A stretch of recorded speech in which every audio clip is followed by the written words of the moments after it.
I'm Virginia Sperry, and I am a metal sculptor. An animal has to sort of appear in my head.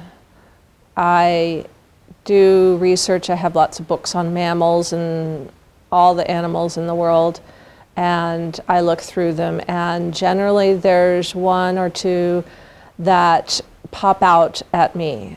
The kangaroo, I had been wanting to do one for a while.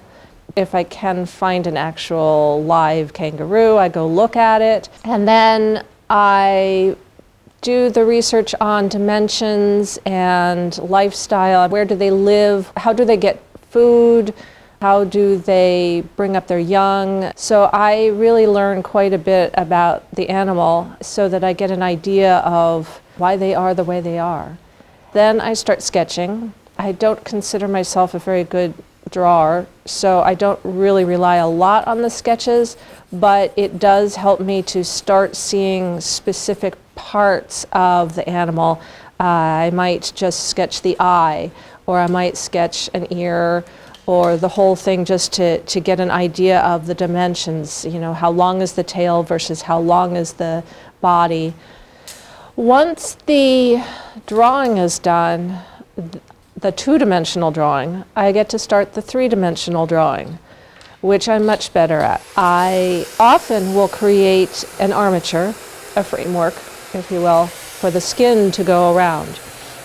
And the armature is actually one of the more difficult pieces, not in the making of it, for it's just bending rod and welding it, but in the fact that if I get it wrong, there's a lot of cutting and pasting that I have to do later on. And sometimes I don't notice that until I've done quite a bit of covering. So it's really important to get it as close as possible. And that is going to be the skeleton.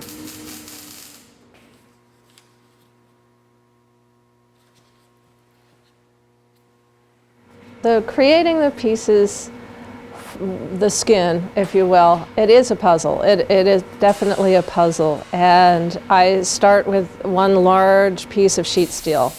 And I have a plasma cutter, which is a godsend. I used to cut with a torch, and the plasma cutter is much easier. It's like cutting through butter, and it's a lot of fun. And I start by just cutting random pieces. I have no thought as to the shape of them.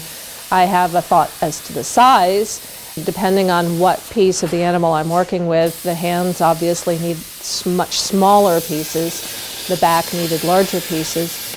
And so I just have fun just cutting various geometric pieces, small, large, triangles, squares, abstract shapes. It doesn't really matter, knowing that they're all going to somehow appear together on this animal.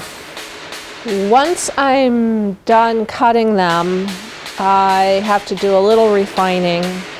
There's something called slag that happens when you cut with a plasma cutter, so I have to knock that off and do a little grinding just to smooth it out, a little sanding.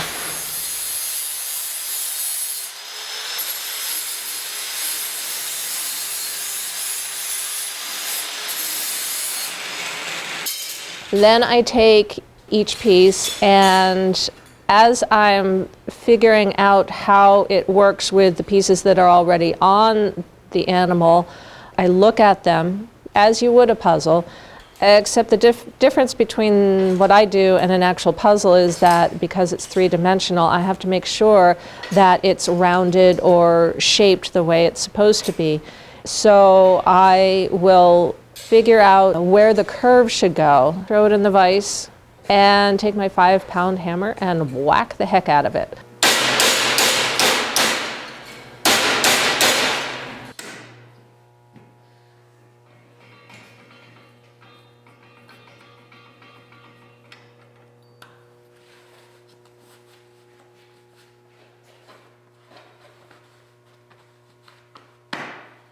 I use a MIG welder for welding for me that the easiest because I need to be able to hold a piece as I weld it. I sort of think about it like gluing with lightning.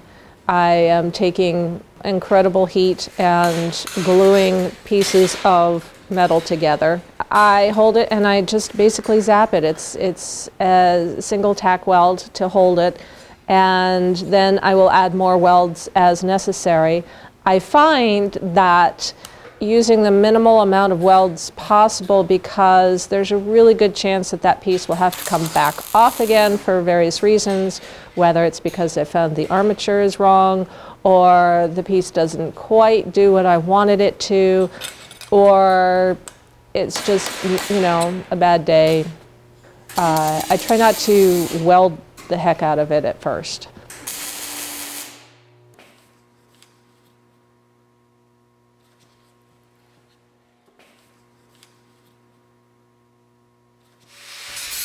If something doesn't feel right to me, it sometimes takes me a while to figure out why, but eventually I will hone in on a part that's just not right, and because I work in steel, which is easy to cut apart, I take a cutting wheel and cut the welds, and I can pull off just one piece, or I can pull off whole sections and start all over again. Often I don't use the same pieces again. Once they've been used, they go in the scrap pile.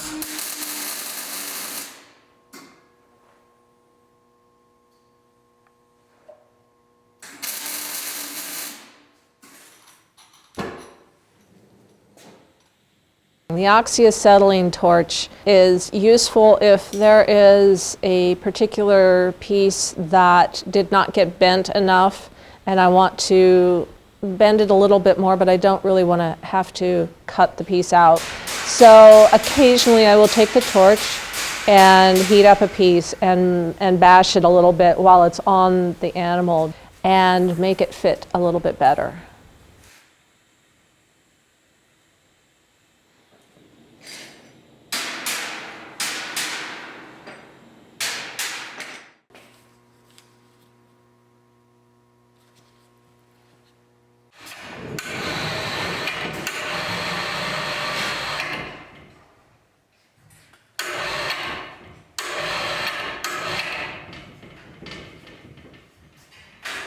There are moments when I'm working that it's almost an unconscious thing. There is more than just skin there. It shows the inner workings of the animal, the anatomy, and I do research about the anatomy. So occasionally, you know, when I use that torch and I bash it in a little bit, I am using it to not just show a covering of the animal, but to actually show the workings of the animal, where the muscle might be, or where the point of the bone, the knee bone is.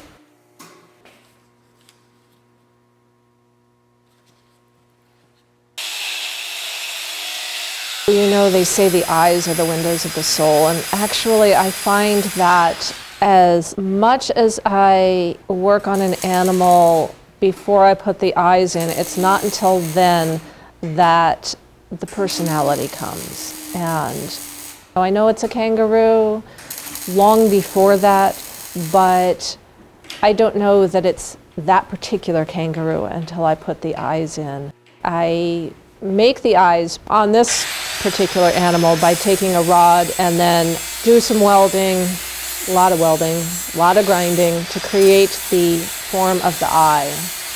And there's another place where I have to do a lot of research on eyes because each animal is different as to where the eyes go. So I have to figure out what expression are they going to have? What is the personality that's going to come out?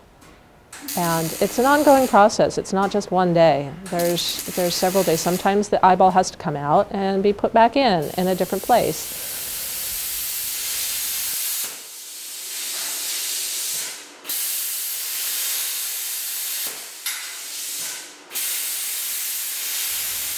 I got started welding in 2013. I took a class down at the Maryland Institute College of Art on metal fabrication, and actually fell in love with it. Had no idea what I was getting into, but the whole thing of welding and heat and manipulating the metal was really fascinating to me. And the first day there, he turned on the oxyacetylene torch, and all of a sudden I was working with fire, and I loved it.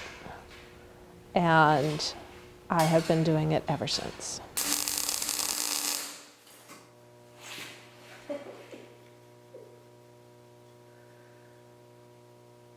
As I am working on the animal, I'm constantly checking it out to make sure that visually and kinesthetically it is going in the right direction.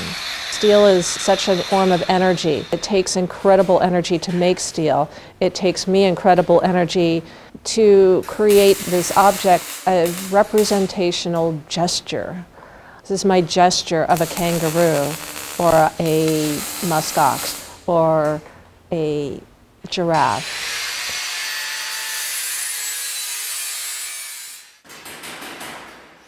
Okay.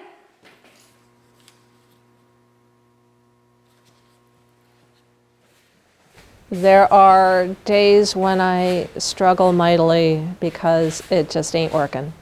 And then there's those days where something clicks. A certain moment I can see that what I am physically making matches what is in my head, and it is so exciting. I just want to drink it in. I sit there and I look at it, I stare at it for a while and just think, yeah, that's right. That's just so right.